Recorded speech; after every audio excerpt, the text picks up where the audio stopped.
The jungle. The airplane started shearing the jungle like a llama. I thought for many minutes, really only got 2 seconds until the jungle got so thick it tore the airplane to pieces. Tore the wings off there. And then another couple of seconds, ran into a tree that stood around. And the tree didn't move. I don't know how fast we were going at that time, but we probably slowed down to maybe 18, 20 miles an hour, 16 miles, who knows. But the instantaneous stop is what hurt me.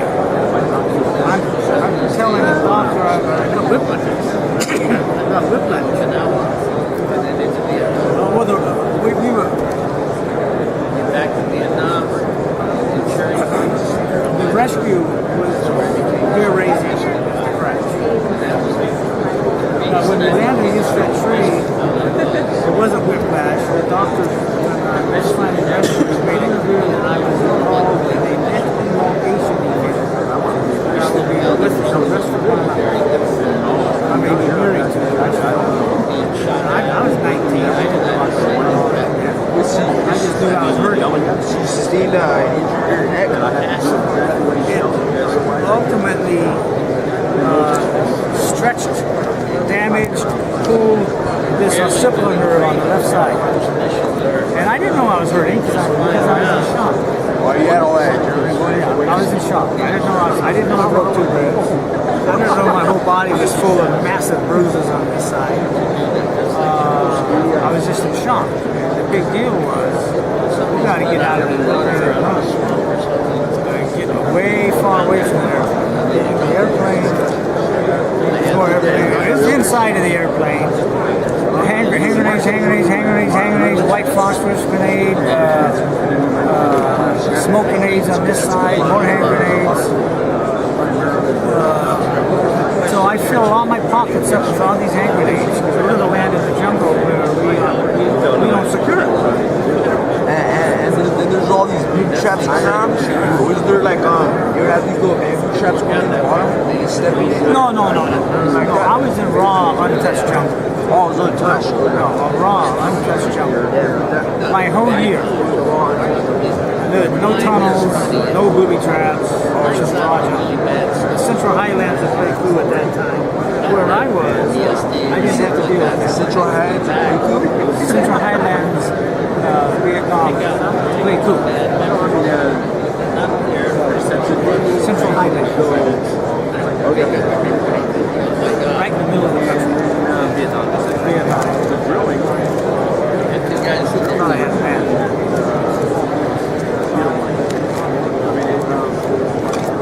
There's the map. Play cool, right here. I spent some time in An Khê. Right around here is this Kontum, the city of Kontum. This is air pass. This is a pass to get on an airplane to fly from here to here, or fly from here to here. So it says where I came from or where I was going, but I don't know. That's a long time ago.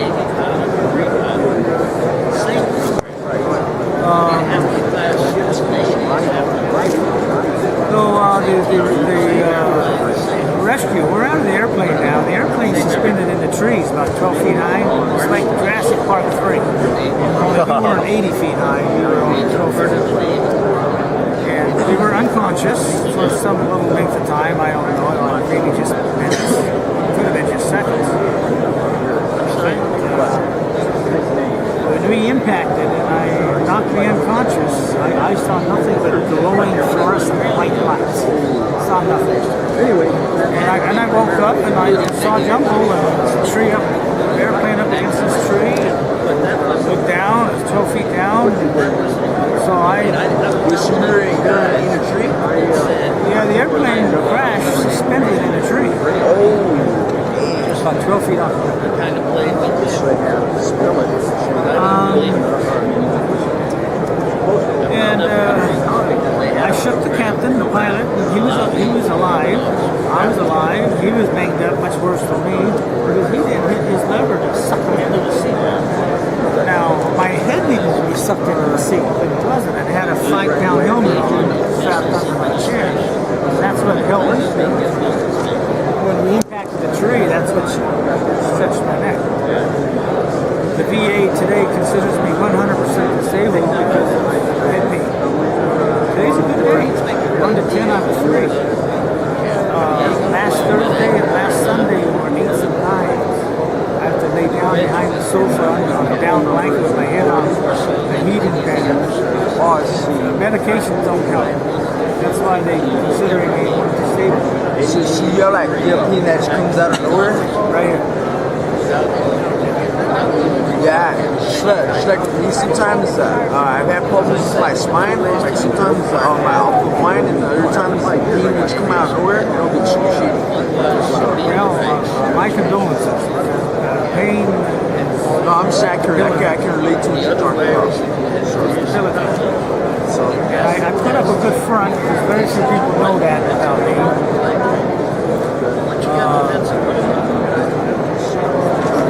And I've had several surgeries, and that's when they turn and they can't help me. So the rescue, we're in the middle of the jungle. I hear a helicopter, and we own the skies. So the helicopter comes and it goes. There it comes and it goes. He's zeroing in on us. So he hovers up above us, and we're down in the triple canopy jungle. I don't know where, someplace in there. And he's saying, "Pop smoke." Well, I'm the only one with a smoke grenade, and that's the smoke grenade. So the private grabs the smoke grenade, pulls the pin, and he tosses the smoke grenade. Well, it doesn't go off. Do you know what a hand grenade ring looks like? It's a big, heavy-duty spiral ring, just like that. It has an opening.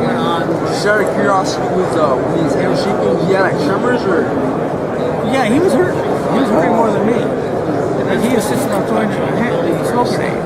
So the smoke grenade didn't go off. So I'm looking at the pilot, and he had the ring in his hand, but there was no pin on it.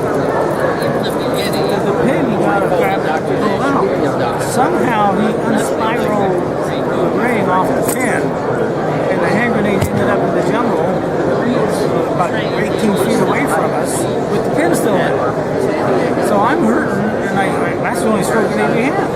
So I ran over there and got it, ducked underneath all these broken branches, got it, got the spiral ring from the pilot, put it back on, pulled it through it, and it was fluorescent red smoke. Puffed up to the jungle. The helicopter never saw it. So they flew away, and they came back, and they flew away, and they came back. It must have been suspenseful. And out of through a loudspeaker, they said clearing northeast, 600 meters. Okay. So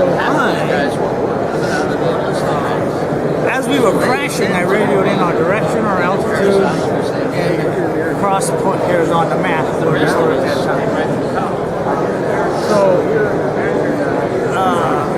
So they knew what direction we were going. So I have a compass around my neck. And I look for northeast, and so this way. So I start running that way, and Dennis, the pilot, runs that way. And I said, Dennis, northeast is this way. No, it's this way. Dennis, I've got the compass. So he had to defer to me. I had the compass. So he did. He went and he came back and started following me. And we found a hole in the jungle that was about 30 foot in diameter, 20 foot deep, and was full of water. And look how wet it is. It was a B-52 bomb strike crater hole. The trees all around it were jagged like this because they were blown up. So the helicopters, two of them, were hovering. They threw a rope out this side, they threw a rope out this side. One for me, one for the pilot. Tied it around my waist. I tied a good square knot and doubled it. The pilot tied a good granny knot and didn't. And the gunners are watching us, and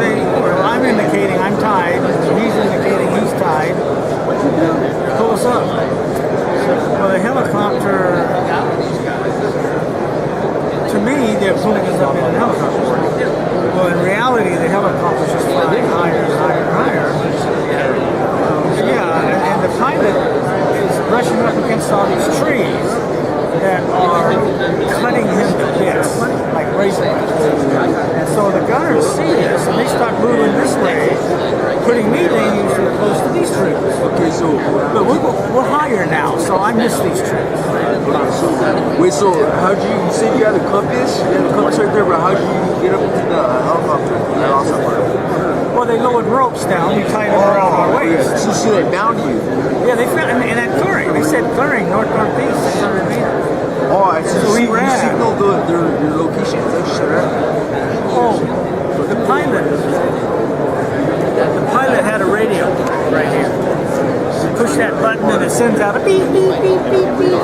And at all times in these combat zones throughout Vietnam, there are 1 to 4 aircraft in the air looking for distress. Beep, beep, beep, beep, beep. And they found ours. Because they knew we crashed, they knew what direction we were going, they knew what altitude we were. So it was like a little radio that looked like a shatter. Yeah, it was the size of this hat. And it sent out a beacon. And that's how they found us. After about 45 minutes, they found us. And that 45 minutes we were running to get away from the airplane. This airplane had 4 rockets on it, still full of hand grenades and all of the radios. So I just scrambled up all the frequencies of the radios, filled my pockets up with all the hand grenades I could, and had my rifle, and I jumped out of the airplane running. So the helicopter flew straight up. I'm thinking we're being cranked into the helicopter. The helicopter had no means to crank us in. They flew up about 1,700 feet with us at the end of this rope. And they flew for about 18, 20 minutes to a rice paddy in some village. They lowered us down in the rice paddy. I sprang up and ran and jumped in the helicopter. Well, the pilot was too hurt. He couldn't spring up and jump in there. So one of the gunners and I jump out, run over to the pilot, pick him up out of the rice paddy and bring him back to the helicopter. Well, here's where I get in trouble. I still had a rope around my waist. It was still tied to the helicopter. So I'm running and running and running, and I get to the end of my rope, tumble over, knock my wind out. Now I'm face down in the rice paddy, and I can't move. So I flip myself over and I see the sun, and I go like, God, that's so fantastic. It's amazing I'm still alive. I can see the sun. And I can't breathe. And I'm kind of going like this to myself to get my lungs working. Hitting the rope as fast as I hit the rope. It's just you were in the helicopter and you had the rope around you? Well, I had the rope tied around my waist. And when they landed us in the rice paddy, I jumped in the helicopter. I didn't untie my rope, I just jumped in the helicopter. And the rope was tied to the helicopter. So when I jumped out to go help the pilot, I reached the end of my rope and I was running. And he knocked my wind out. He knocked me down. So the other gunner had to get out and help me. We're finally in the helicopter, and we fly another 20 minutes to a city called Ban Me Tuert. It's Special Forces, U.S. Army Special Forces camp. They had X-rays, doctors, hospitals, everything. Yeah, can you see the name of that camp again? Jump up. Ban Me Tuert. Ban Me Tuert. Special Forces. No. Army Special Forces camp. That's right. Let's call it BAN-ME, 3 words, TUET, I believe. We can find it in this book. Okay. This is an in-country book, so we can find the spelling. There's a map in here someplace. So the pilot was taken away in an ambulance. Never saw him again. He was sent stateside. He was so mangled up because his knot kept slipping tighter and tighter and tighter. He had internal injuries, along with the fact that he hit his lever and he bounced around the dashboard of the airplane like a ping pong ball. He was on and he went stateside. Now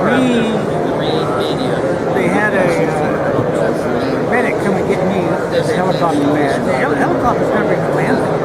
They hovered 1 foot off the ground and got us out, and then they flew off. So they had to stay in the air with some more downed aircraft. Downed aircraft all over. Then they they take me over to the aid station. They stripped me naked.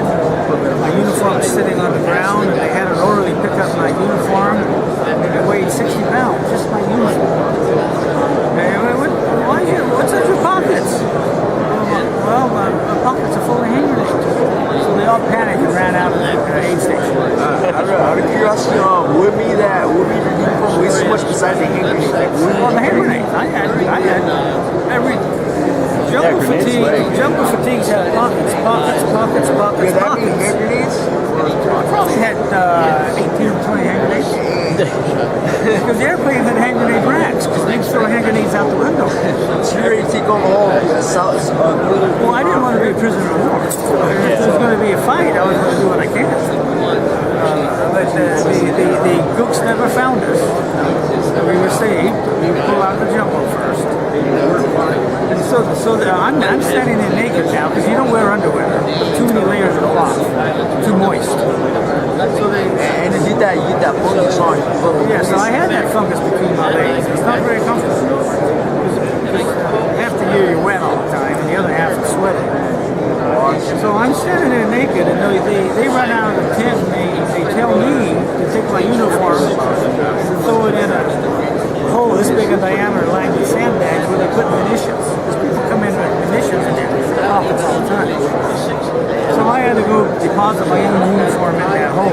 So if something goes off, it blows up. It doesn't blow up the aid station. And then they got me a gown to put on. Later got me a uniform to put on. And I asked the doctors, how's this work? The doctors say, well, how's what work? Well, I'm going home. No, you're not going home. You just banged up. Sorry. You just banged up.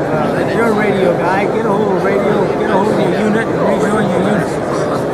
They gave me a corset with Velcro straps to hold my chest in because of my broken ribs. Oh, yeah. And they gave me a fistful of pills, pain pills, and they said, rejoin your unit.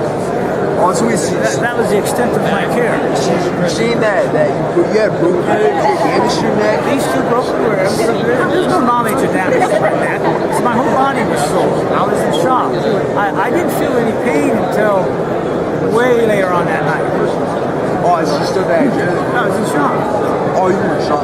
Yeah, I was in shock. I've been in shock 3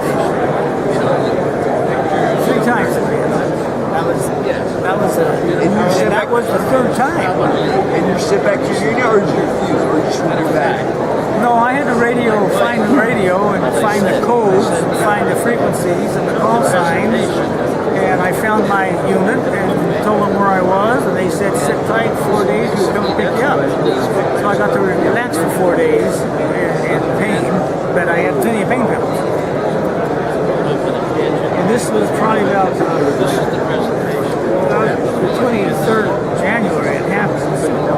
27th of January they picked me up, took us to our new unit, which was in Kontum, Vietnam. We would secure the bridge, and I was to participate in the security of the bridge as if nothing ever happened to me. So I'm in agony. I got the vest on, Velcro tight, and all these massive bruises, and my neck hurts. And 4 days later, have you guys heard of the Tet Offensive? Yeah, the offensive? 4 days later, the Tet Offensive occurred. So that was multiple days of Actually, could you elaborate on the test? Chinese New Year, where the groups put up a nationwide attack on all U.S. military establishments. Chinese New Year. They celebrated Chinese New Year's by attacking every city in Vietnam. Chinese, it's called the Tet Offensive. Now, TET, I don't know what that means. That's what it is. So wait, the Chinese came over to Vietnam and No, the Vietnamese are Buddhists. The Chinese are Buddhists. All these groups have the same holiday. The Chinese New Year, the Vietnamese celebrate Chinese New Year. I didn't see any Chinese. I just saw Vietnamese. And the local indigenous Indians were called Montagnards. Oh, so you're doing natives too. I beg your pardon? You're dealing with the natives too. Oh yeah, they were on our side. Okay, so it was on the Chinese units, the Tet Offensive, local Vietnamese to attack your allies' camps? Local groups, local enemy, Viet Cong, North Vietnamese regular, by the hundreds of thousands. Our battle lasted 2.5 days, and we overwhelmed them. The battle in Saigon, the battle in Hue lasted weeks. And the vast majority, well, one of those days, 292 Americans died. This is the highest one-day casualty. And that particular day, we captured all these weapons.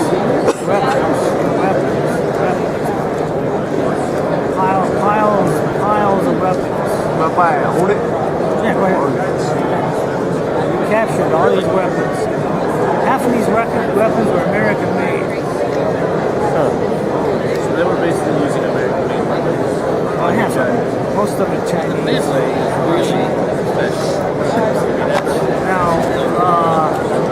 Now the biggest battle we had in the Tet Offensive, and I stripped off my vest because I had to move too fast and be too low on the ground. And then when the adrenaline's running, you don't even know you're saying. The Viet Cong really defended one particular building in the city. And it was obvious they were protecting it with all they had. So, well, we have tanks, armored personnel carriers, water platoons. I just want to clarify something. So, wait, wasn't the Vietnam War had to do with the southern Vietnamese, which were on your side, right? Yeah, southern was on So, our side. and Viet Cong were the part of the northern Vietnamese where you guys, or the American Chinese containment to defeat communism? Yes. Yeah? Okay, so the Tet Offensive had to do with the southern Vietnamese attacking the northern... No. The Tet Offensive was the bad guy. The North Vietnamese communists attacked every city that the United States was in. Vietnam. They attacked every city. They didn't care who they killed. Their own people, Vietnamese people. They didn't distinguish American soldiers from the Vietnamese soldiers. So it's an indiscriminate killing. Indiscriminate. They basically just went to kill. They destroyed their country and they killed their country. So did you carry anything for your blood? Something that immediately after I was carrying too much to carry anywhere. I did find one evening. One evening, I'm running around in the jungle and I see this animal that's attached to me. So I picked it up. This is a root from a bush, but it was sticking out of the ground like it was an animal, a snake when it attacked me. And I nearly shot it, but when I realized it was just a chunk of wood, I reached down and picked it up, stuck it in my belt, carried it until I could get it back there. So that was a car breaker? He thought it was an animal. I thought I was going to be attacked by some horrible animal. Oh, mind if I hold that?